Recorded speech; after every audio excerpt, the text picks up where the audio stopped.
Calma, perito. Agora a gente vai conversar sobre a verdade. E eu vou explicar para você por que é que esse canal acabou de começar e eu já vou botar esse vídeo. Por que que esse canal é melhor que os outros? Eu vou te explicar. Eu vou te dar trocentos motivos de por que que é melhor você seguir esse canal se você é perito grafotécnico. Às vezes você caiu na perícia grafotécnica porque você viu uma propaganda assim. Você tem o 2º grau?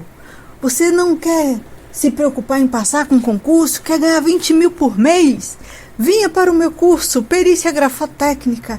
E a pessoa vende aquilo e ela tem assim, quando ela fala, parece que é tudo assim tão fácil. Você se enche de esperança e você embarca.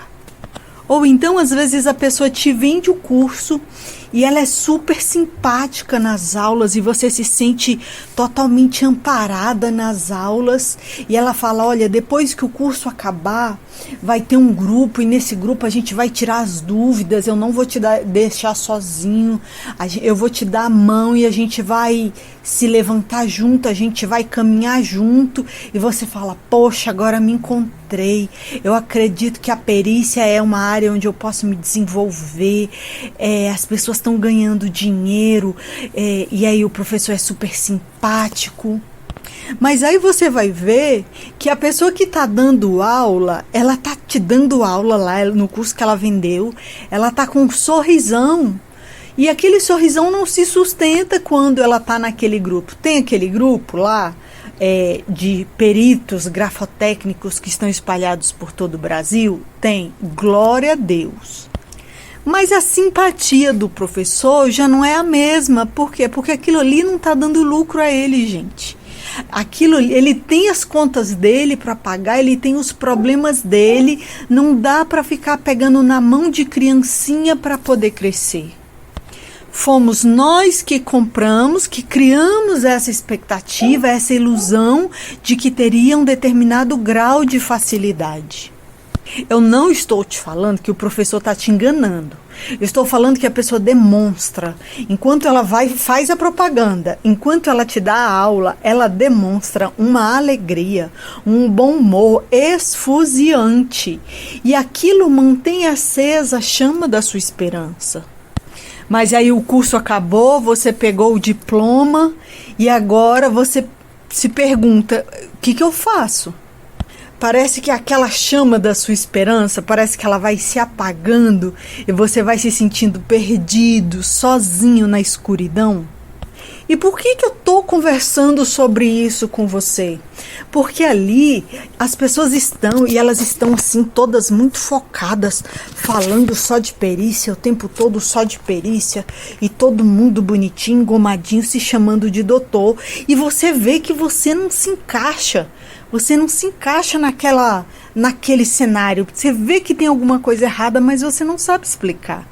Aí você se pergunta, eu sei o conteúdo? Aí você olha as aulas, você refaz o curso, você olha tudo e você, não, eu já sei isso, eu já sei isso, eu já assisti isso 3 vezes, eu sei isso, eu sei aquilo. Você fala, não, o problema não é que eu não fiz as aulas direito.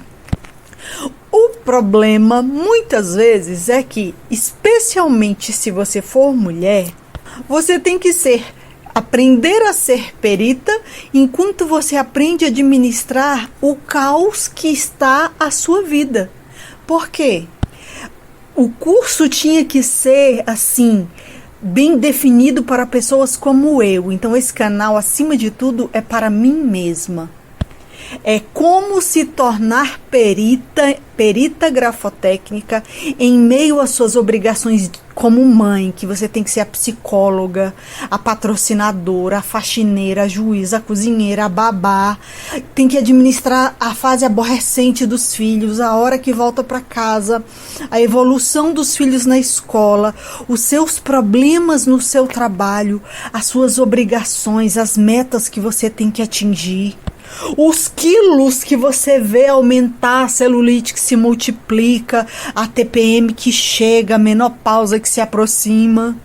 Então, para mim, para ter um curso onde eu me sentisse encaixada, não existe.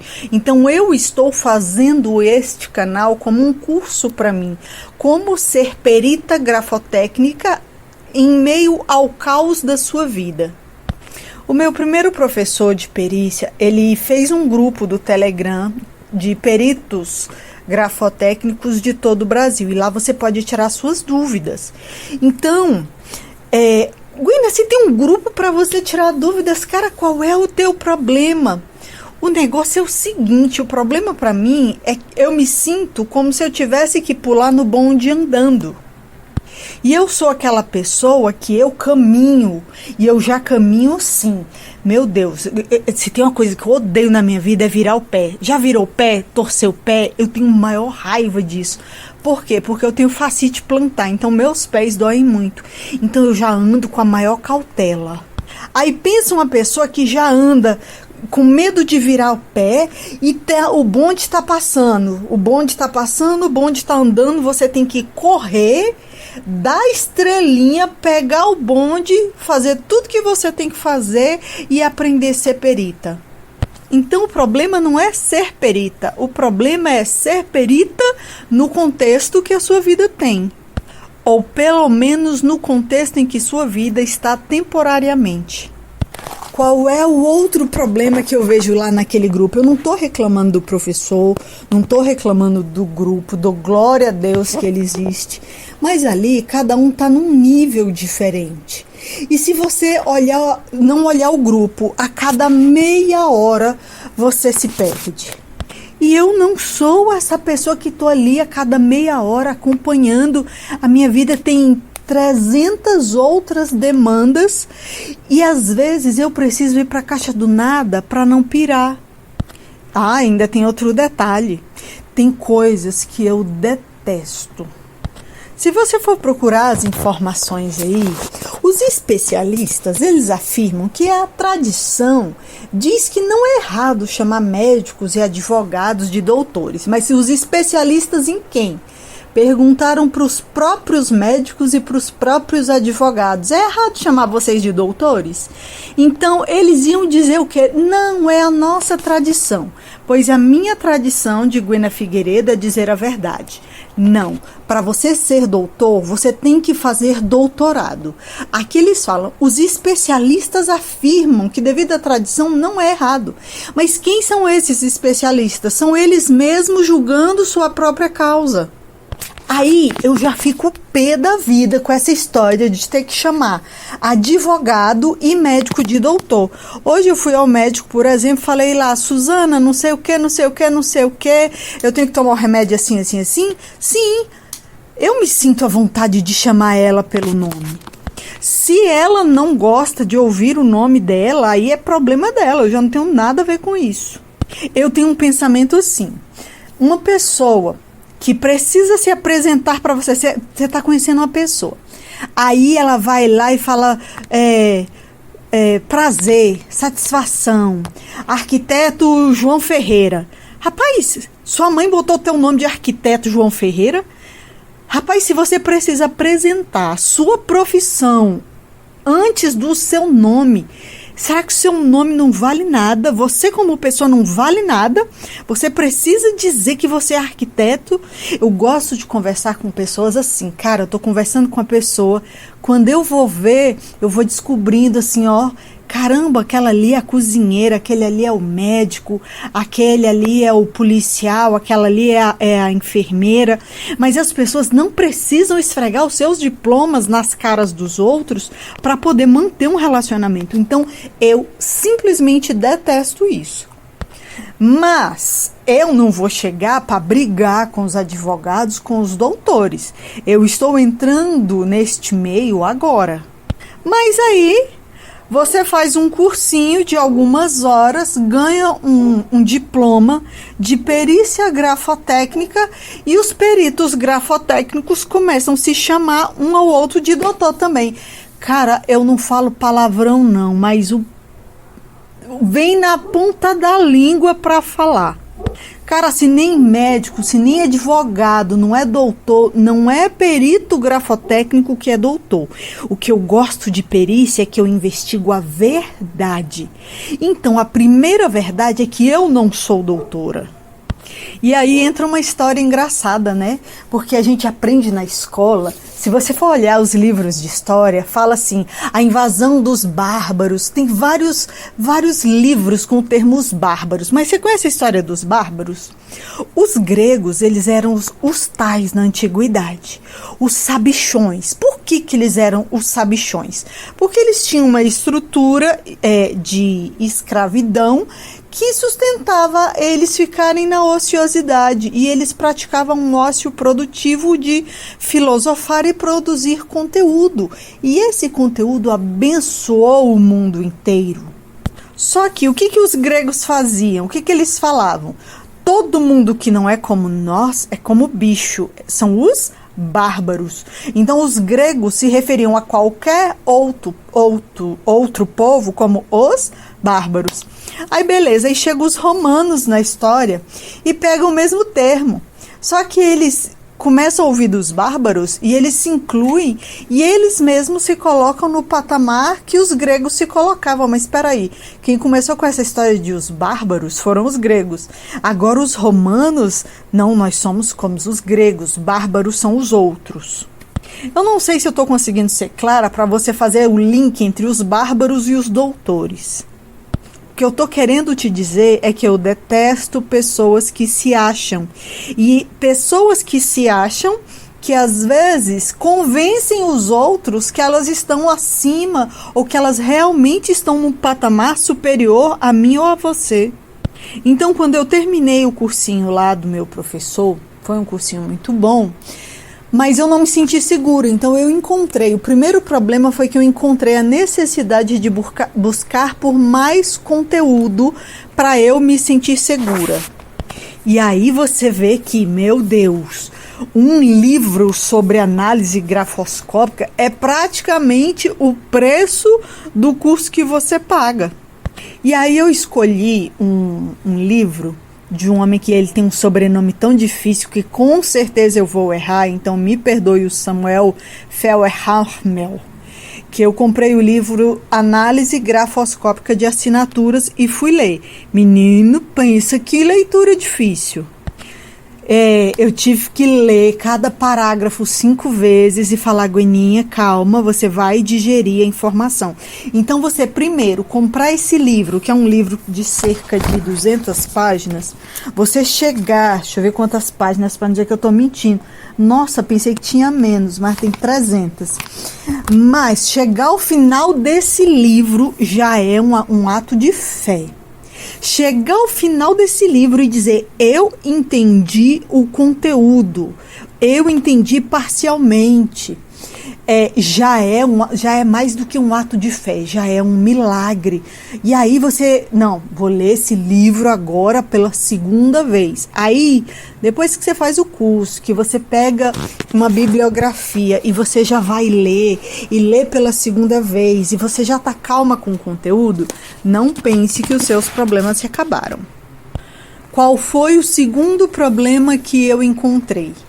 Eu, Gwena Figueiredo, eu preciso encontrar dentro daquele grupo, dentro daquele meio, o grupo de faixas brancas, porque eu estou me sentindo perdida em meio aos graduados. E eu prefiro crescer na área falando a verdade de como eu estou me sentindo nesse meio do que montar um personagem que fala difícil juridiquês e que trata o professor com tanta bajulação que parece até que ele já é o juiz. Cara, quando tem aluno ali que trata o professor numa bajulação e eu vejo a irritação, sabe? Eu leio, não tô condenando o professor, porque eu como pessoa, eu detesto bajuladores. Pessoas bajuladoras perto de mim, misericórdia, eu detesto, não é que eu detesto ver alguém bajulando um terceiro, eu não suporto nem eu mesma ser bajulada, e também não suporto ver essa situação próxima a mim. Então eu quero crescer na área, mas eu quero crescer falando a verdade. Eu não quero um grupo de bajuladores de que, nossa, fulano tem um canal muito grande e porque ele tem um canal muito grande, agora eu vou me referir a ele como maravilhoso, digníssimo, estrondoso, esfuziante, maravilhante.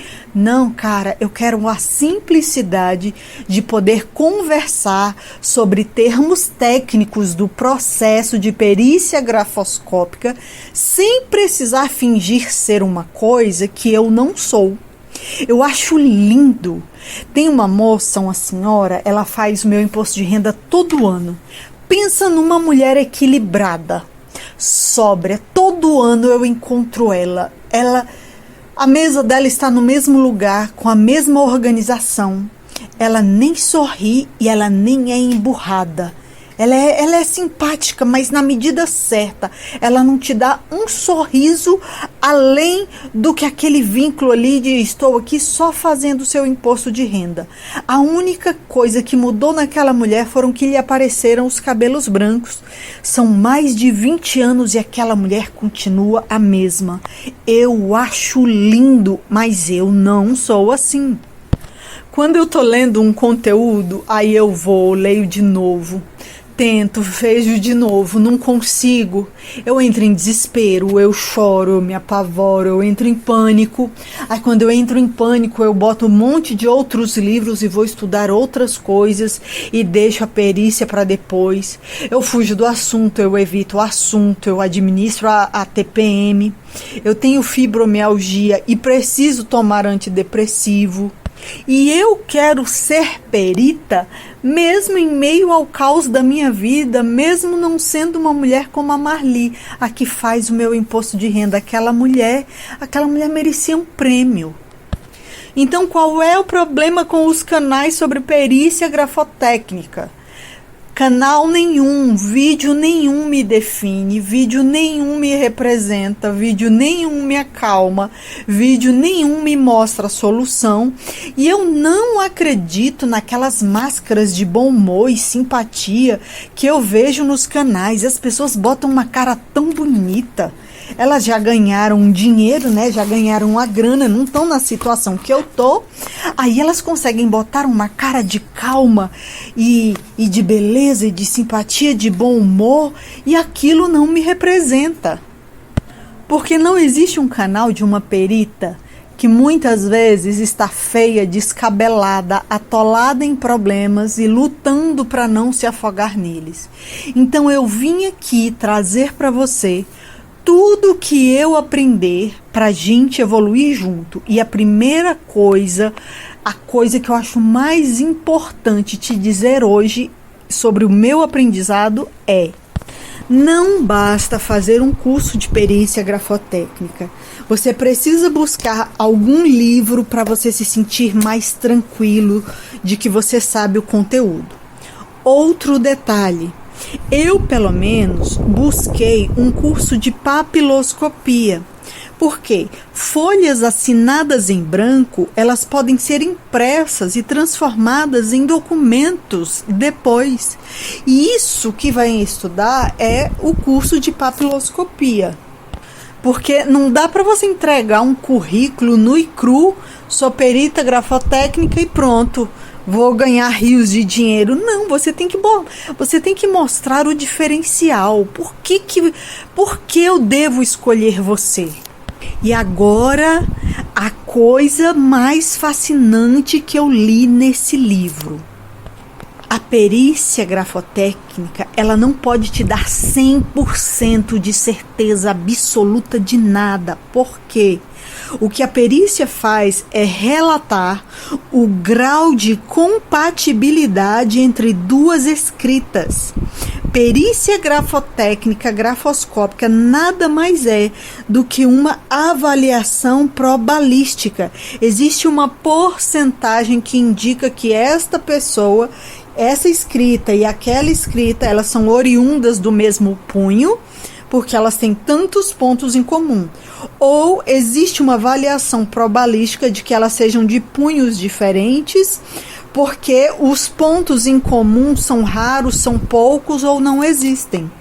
Então, a minha visão da coisa, depois de ler esse livro, é: não se preocupe, você não precisa pegar um papel e mentir, fazer um laudo de dizer, essa assinatura, com toda certeza absoluta do universo, é de fulano de tal. Você não precisa fazer isso.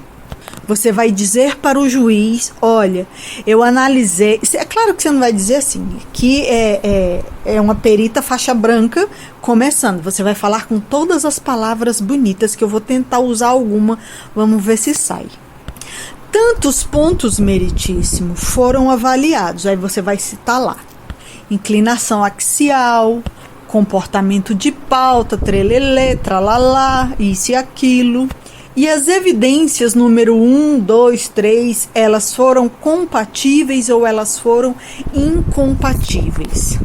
E a melhor coisa que eu achei foi quando o meu primeiro professor, o professor Amaury, e eu fui fazer essa pergunta para ele, né?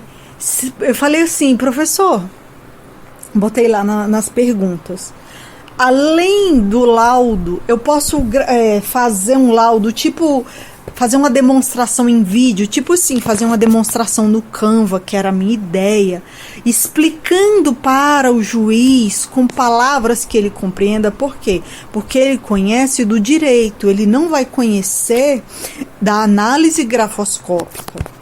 Eu não quero chegar ali, fazer um laudo e falar tão difícil que o juiz lê e não chega a conclusão nenhuma. Eu quero ter a capacidade de fiz um laudo com todas as palavras difíceis, se o juiz quiser assim. Mas coloquei lá no meu laudo um QR Code que leva, como é que se diz?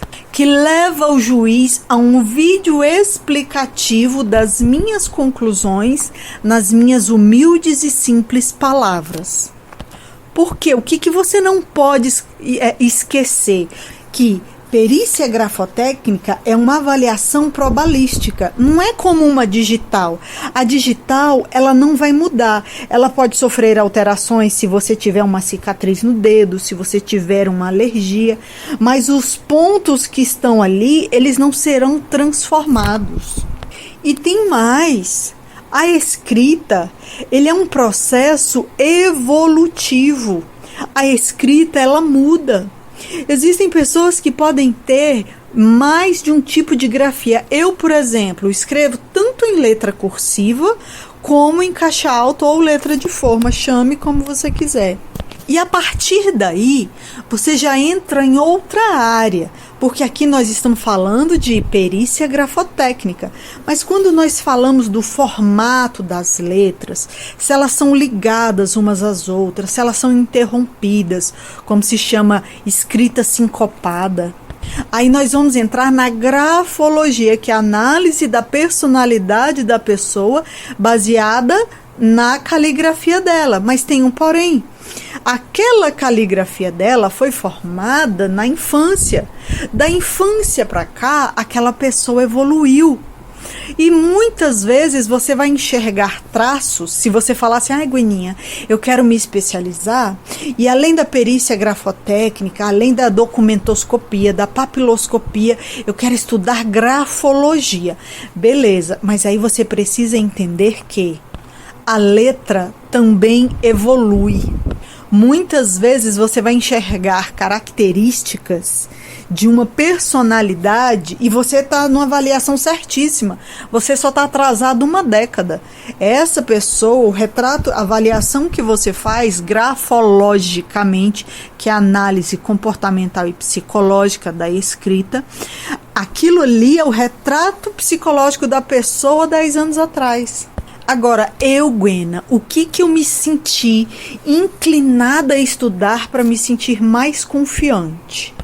Eu já gosto da leitura comportamental. Eu gosto de estudar as microexpressões faciais. Então eu quero analisar aquela pessoa desde a coleta de padrões até a análise e poder mostrar lá para o juiz a minha análise completa, sabendo que a soma de todos aqueles quesitos que eu analisar vai me dar a confiança de que aquela pessoa produziu aquela escrita ou não. Eu só quero que o juiz possa olhar para o meu laudo e sentir assim: eu confio na Gwena. Eu confio na Gwena porque a Gwena fala a verdade. A Gwena não inventa respostas. A Gwena, ela estuda, ela investiga. Eu quero ser conhecida como pessoa. Eu não quero ser conhecida como um personagem bajulador para conseguir processos, para conseguir nomeações. Cara, se eu depender de bajular alguém para conseguir entrar no mundo da perícia, acabou aqui. Então, o que você vai procurar na sua perícia grafotécnica, na comparação dos padrões, das escritas? Você vai procurar, será que essa escrita aqui não tem muitos sinais de hesitação? Será que essa pessoa ela não faz paradas demasiadas? Por que ela está parando tanto? Por quê? Porque o falsificador, ele precisa parar e comparar com a escrita verdadeira para poder imitar. Só que aí você precisa ter sensibilidade, porque sinais de hesitação nem sempre vão indicar que é um falsificador. Você mesmo, às vezes você faz uma hesitação numa palavra, você se pergunta, eita ferro, isso aqui é com S ou é com C cedilha? Aí você faz uma parada para perguntar para o seu cérebro e procurar a resposta. Então, nem todo sinal de hesitação significa falsificação. Outra coisa que você precisa analisar, e eu aprendi, eu amo dividir isso com você. Você precisa analisar a pessoa que escreve apoiando apenas a mão ou o antebraço completo. Porque eu vou te falar uma coisa, eu e minha irmã, nós temos letras parecidíssimas. Existem coisas escritas na minha casa que eu não tenho certeza se fui eu ou ela que escreveu. Porque se eu escrevo só com a minha mão apoiada, a minha letra tem determinadas características. Se eu escrevo com o meu antebraço todinho apoiado, eu tenho outras características. Se eu escrevo em pé, apoiando na parede, ou se eu peço para alguém vir as costas para eu poder escrever isso aqui, usando as costas de uma pessoa, a letra é totalmente diferente. E é aí que entra uma coisa chamada de lei do mínimo esforço. Então você precisa ler o processo todo, saber, isso aqui foi um empréstimo, a pessoa ela assinou isso aqui diante de uma mesa, com todo o apoio, com toda a tranquilidade, ou ela assinou isso aqui em meio ao trânsito, ou aí era uma multa e era uma situação assim, porque você precisa analisar o contexto para poder dar um peso maior ou menor aos sinais de hesitação que essa pessoa apresentou naquela assinatura. O negócio o falsificador, ele treinou para falsificar uma vez a assinatura. Você vai pedir para aquela pessoa assinar 40, 50, talvez até 60 vezes, dependendo assim, essa daqui é jovem, ela dá conta. É claro que você não vai pedir isso para uma pessoa idosa e debilitada. Mas um falsificador não vai conseguir manter aquele padrão de escrita por 40, 50, 60 vezes seguidas. E não se esqueça nunca, jamais, nunca emita um parecer, uma opinião baseada em uma única coleta. Nenhum profissional da área arriscaria emitir uma opinião formal com base em apenas um exemplar padrão. E outra, quando você for procurar analisar que parte da escrita você vai comparar, tenta não analisar o Silva, os Pereira, que são aqueles nomes que mais se repetem. Procura aquele nome mais incomum, porque tem pessoas que vão assinar de forma semelhante, não porque estão se falsificando, e sim porque escrevem de uma forma semelhante naturalmente. E agora eu posso dizer para você, agora eu tô feliz de ter esse canal, de poder ser a Gwena verdadeira e não ser um personagem. Eu quero crescer nessa área junto com você. Eu quero ver nós resolvermos os nossos problemas para que a nossa vida saia do caos, para que nós possamos ajudar outras pessoas. Porque se tem uma coisa que me faz feliz é falar a respeito da verdade. Seja a verdade do que eu sinto, a verdade da escrita, a verdade da minha análise. Mas quando você me conhecer, seja por aqui ou pessoalmente, você vai saber. Essa é a Gwena de verdade.